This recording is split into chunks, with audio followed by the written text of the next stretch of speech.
Muito bem. O pessoal do Carmo chegou, povo bravo. E o de Quintinos ainda é mais bravo.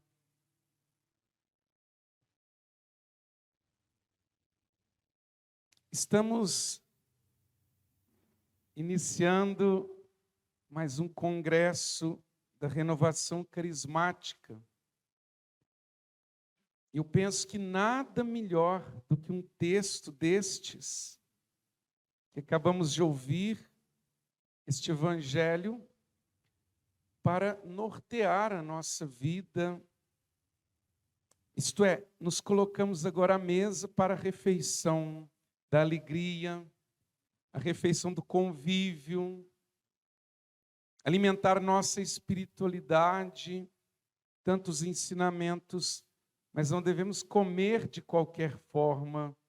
E este evangelho de hoje é como se nos mostrasse o modo como devemos nos comportar à mesa, digamos assim. Jesus vai fazer duras críticas aos mestres da lei e aos fariseus, porém com reticências. Os mestres da lei e os fariseus têm autoridade de interpretar a lei de Moisés. Por isso deveis fazer e observar tudo o que eles dizem, mas não imiteis suas ações, porque eles falam e não praticam. Renovação carismática, em grande medida, é o movimento da palavra. Eu creio que 70% ou mais de vocês que estão aqui estão porque um dia ouviram uma pregação. Outros tantos receberam graças e milagres pelas orações dos servos, enfim.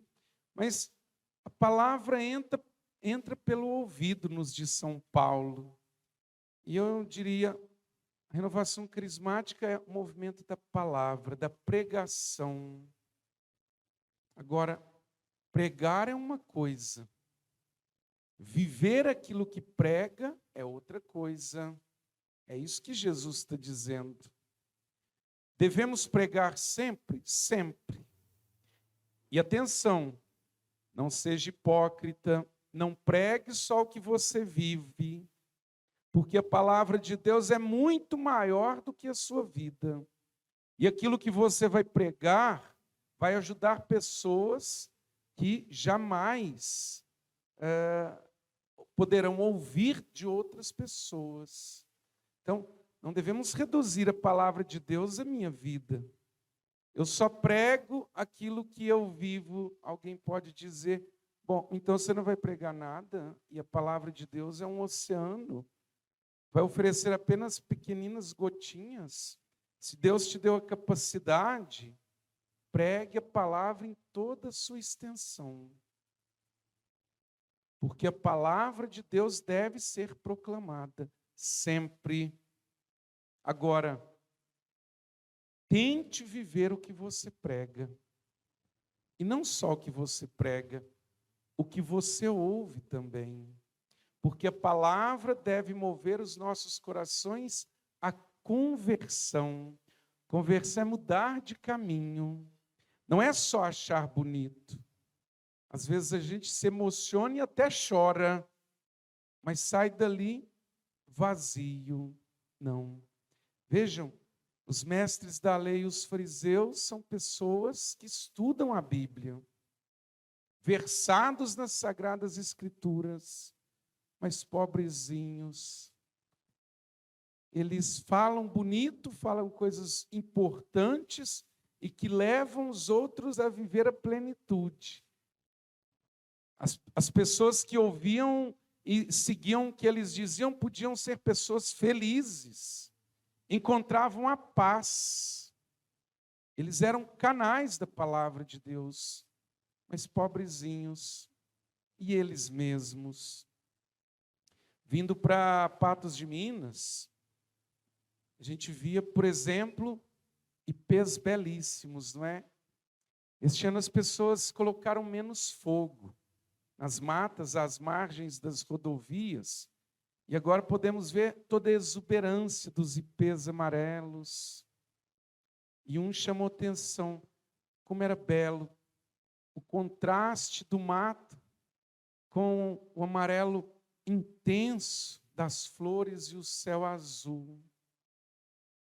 Aquele tronco acinzentado, que beleza, parecia uma pintura. O que significa isso? Que eu estou expressando a vocês algo que eu vi. Quem também viu, contemplou a beleza de um ipê. Mas quem não viu, agora pode ter ficado curioso. Pode ter pensado, por que eu não prestei atenção? Despertou o desejo. Então eu estou falando de algo que eu vivi. E quem viveu também, agora se recordou e sentiu o mesmo contentamento e alegria que eu. É a palavra de Deus, meus irmãos. É a mesma coisa. Jó, no capítulo 42, versículo 42 do livro: antes conhecia-te de ouvir falar, agora viram-te meus olhos.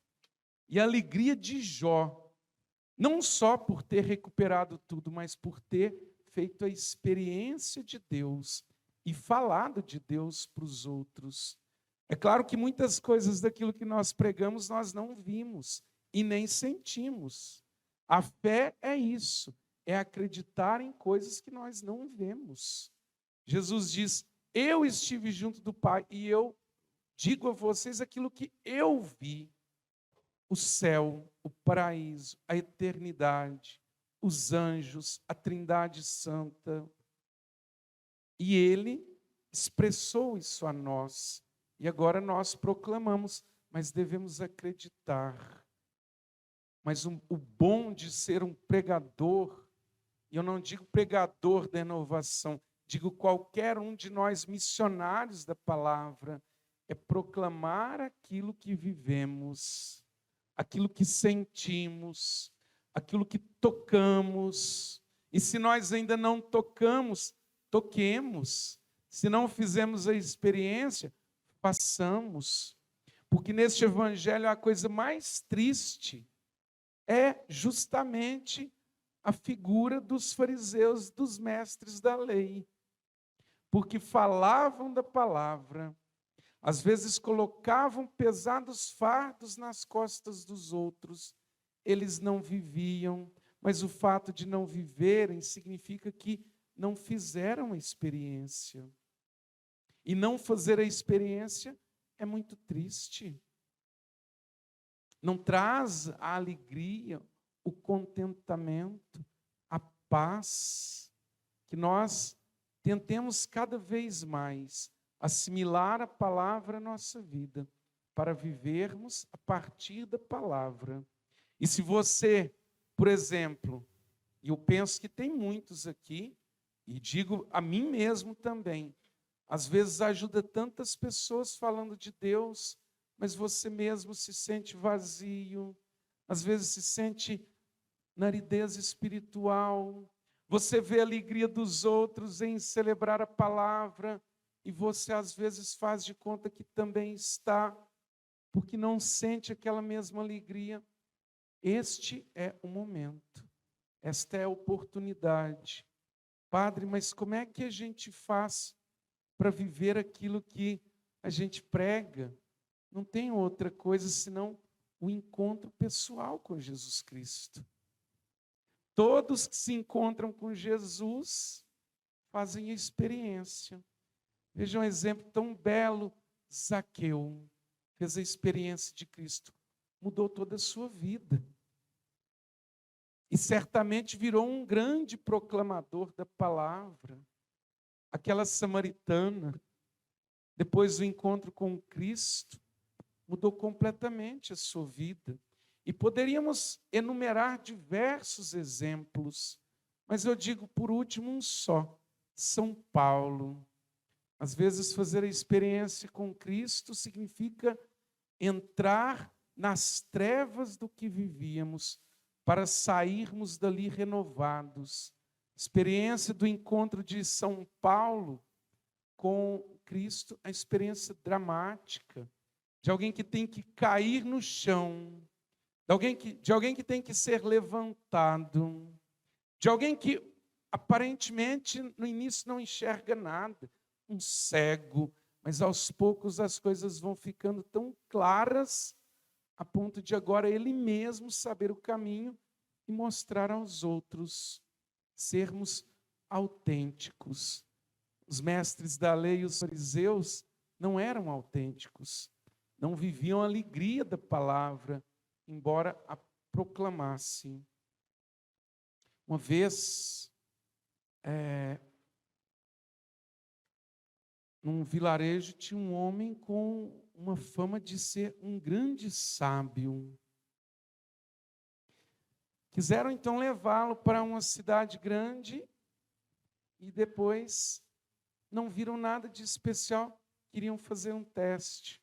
Uma mulher muito rica levou à sua casa, e então foi testá-lo. Ela tinha vários arranjos de flores na sua casa. E aí colocou diante dele 2 orquídeas extraordinárias, belíssimas. Mas disse: mestre, gostaria que o senhor não se aproximasse, mas que o senhor dissesse daí de onde está. Qual dessas 2 orquídeas é de verdade?